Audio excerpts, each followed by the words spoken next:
saya Muhammad Al-Hakim. Saya sebagai moderator sekaligus perwakilan di kelompok 4. Kami kelompok 4 akan menjelaskan tentang siklus pengeluaran aktiva tidak berwujud.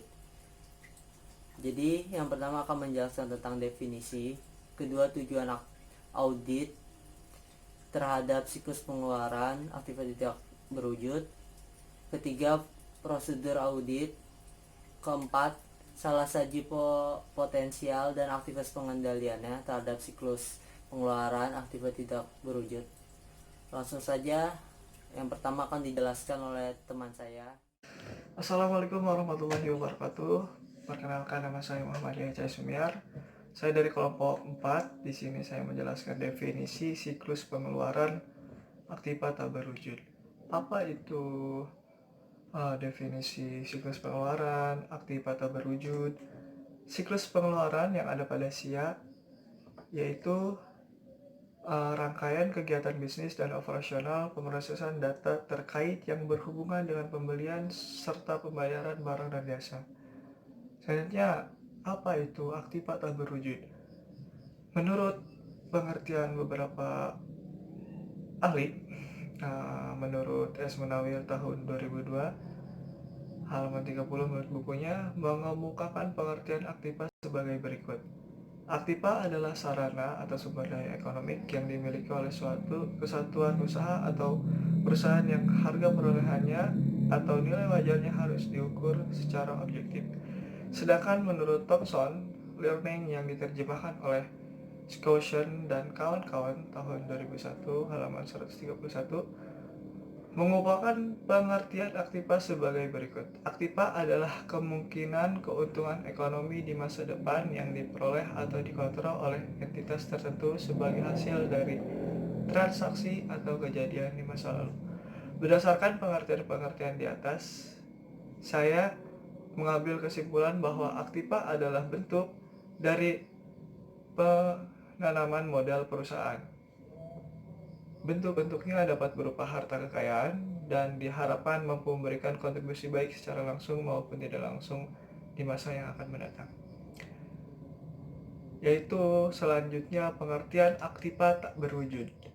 Sesuai namanya, wujud aktiva ini tak tampak, tidak bisa disimpan namun bisa dirasakan manfaatnya.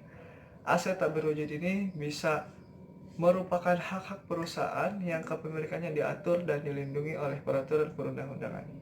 Misalnya hak paten, hak guna bangunan, hak sewa, atau hak kontrak, franchise, trademark, atau goodwill. Terima kasih. Assalamualaikum warahmatullahi wabarakatuh. Nama saya Irma Yuliarni. Saya di sini ingin menjelaskan tentang tujuan pengujian substantif terhadap aktiva tidak berwujud. Yang pertama, memperoleh keyakinan tentang keandalan catatan akuntansi yang bersangkutan dengan aktiva tidak berwujud. Sebelum auditor melakukan pengujian mengenai kewajaran saldo aktiva tidak berwujud yang dicantumkan di neraca dan mutasinya selama tahun yang diaudit, ia harus memperoleh keyakinan mengenai ketelitian dan keandalan catatan akuntansi yang mendukung informasi saldo dan mutasi aktiva tidak berwujud tersebut. Untuk itu, auditor melakukan rekonsiliasi antara saldo aktiva tidak berwujud yang dicantumkan dengan aktiva tidak berwujud yang bersangkutan di dalam buku besar dan selanjutnya ke jurnal pengeluaran kas dan jurnal umum. Yang kedua, membuktikan asersi keberadaan aktiva tidak berwujud dan asersi keterjadian transaksi yang berkaitan dengan aktiva tidak berwujud yang dicantumkan di neraca. Seperti dalam audit terhadap aktiva pada umumnya, pengujian substantif ditunjukkan untuk membuktikan apakah aktiva yang dicantumkan di neraca sesuai dengan aktiva sesungguhnya yang ada pada tanggal neraca tersebut. Untuk tujuan ini, auditor melakukan berbagai prosedur audit guna membuktikan keberadaan kelengkapan hak kepemilikan atas aktiva tersebut, kewajaran penilaian aktiva tersebut pada tanggal neraca, dan kewajaran penyajian dan pengungkapan aktiva tersebut di dalam laporan keuangan. Dalam hubungannya dengan pengujian substantif terhadap aktiva tidak berwujud, pengujian diarahkan untuk mencapai salah satu tujuannya, yaitu membuktikan keberadaan aktiva tidak berwujud yang dicantumkan di neraca dan keterjadian transaksi penambahan, pengurangan, penghentian pemakaian aktiva tidak berwujud, dan keterjadian transaksi yang bersangkutan dengan aktiva tersebut.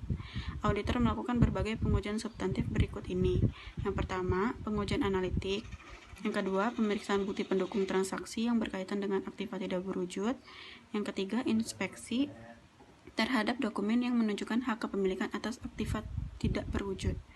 Yang keempat, pemeriksaan terhadap dokumen hak milik dan kontrak.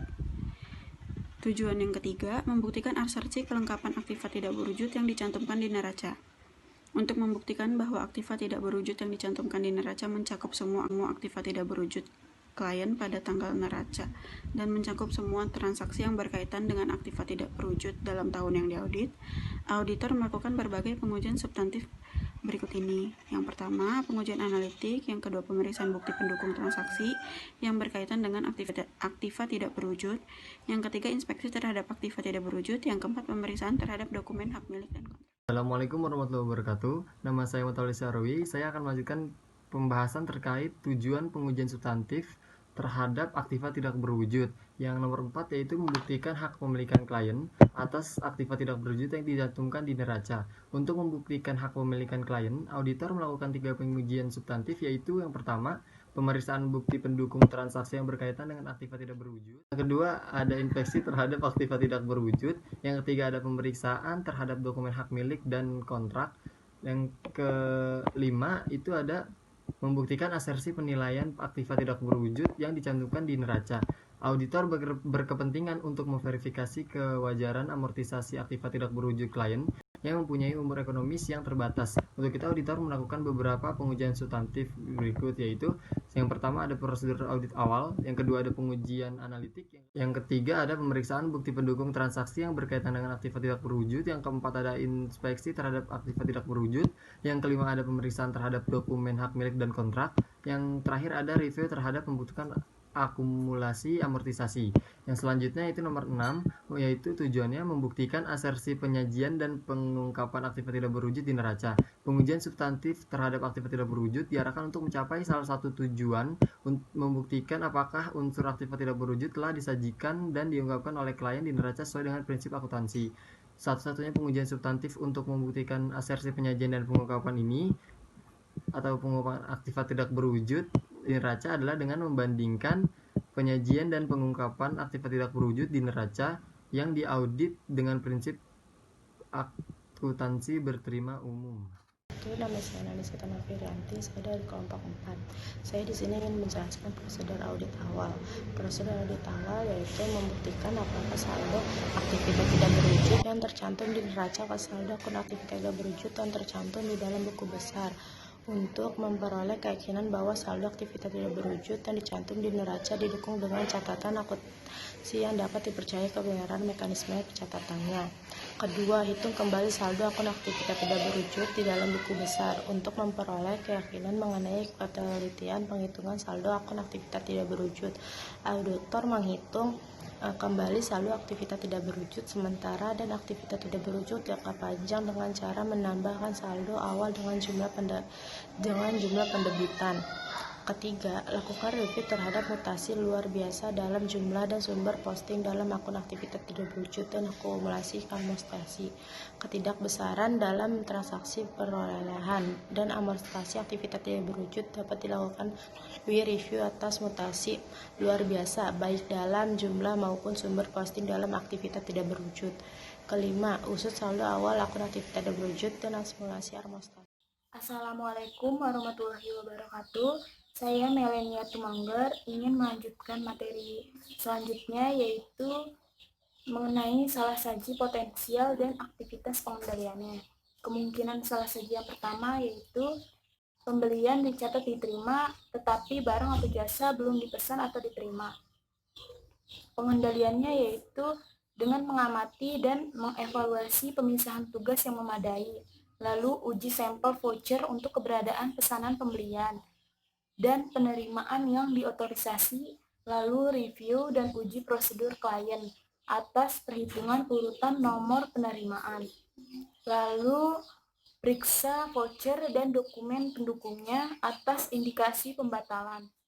Salah saji yang kedua yaitu pembelian dilakukan tetapi tidak dicatat. Pengendaliannya yaitu review dan uji prosedur klien atas perhitungan urutan nomor pesanan, nomor pembelian, laporan penerimaan, dan voucher. Jika menggunakan aplikasi teknologi informasi, periksa pengendalian aplikasi, lalu telusuri sampel laporan penerimaan ke faktur, vendor, dan voucher. Salah saji yang ketiga yaitu pembelian atas barang dan jasa pada harga atau persyaratan yang tidak diotorisasi. Pengendaliannya yaitu dengan review otorisasi batas dana klien atas perolehan, lalu periksa permintaan pembelian atau pesanan pembelian atas persetujuan. Jika menggunakan aplikasi teknologi informasi, periksa pengendalian aplikasi, lalu review prosedur penawaran kompetitif lain. Salah saji selanjutnya yaitu transaksi pembelian dicatat pada periode yang salah. Pengendaliannya yaitu dengan bandingkan tanggal pada dokumen penerimaan dengan tanggal pada vouchernya. Kemudian bandingkan pada tanggal voucher dengan tanggal pencatatan transaksi tersebut di jurnal pembelian. Baik, selanjutnya saya Maveni ingin melanjutkan menjelaskan mengenai kemungkinan salah saji. Kemungkinan salah saji yang pertama adalah transaksi pembelian tidak diklasifikasi dengan secara benar. Lalu pengendaliannya yaitu dengan mereview jurnal pembelian dan buku besar atas kebenarannya. Lalu pemeriksaan sampel voucher untuk ketepatan klasifikasinya.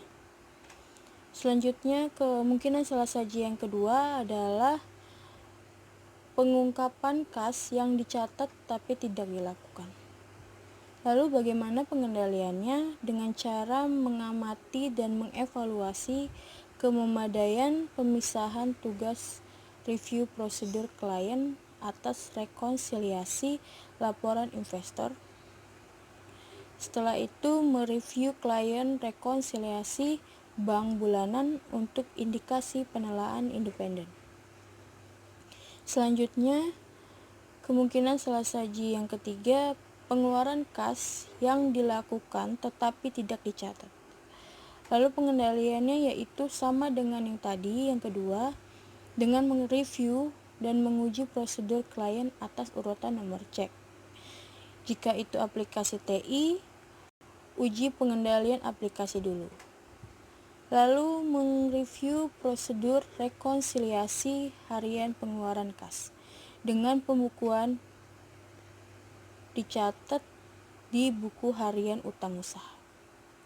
Selanjutnya yang terakhir, keempat, kemungkinan salah saji pengeluaran kas yang tidak diotorisasi, lalu pengendaliannya dengan cara yaitu mengevaluasi pemisahan tugas dengan pemeriksaan indikasi persetujuan dalam paket voucher. Sekian dari saya, akan dilanjutkan oleh rekan saya.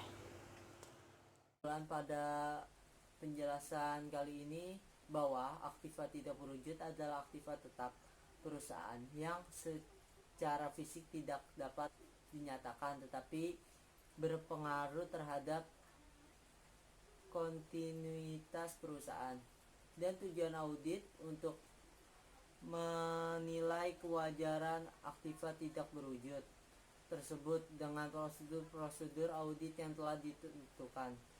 Dan jika terjadi salah saji, maka harus melakukan pengendalian sesuai dengan kesalahannya. Sekian, mohon maaf jika ada kesalahan. Terima kasih. Wassalamualaikum warahmatullahi wabarakatuh.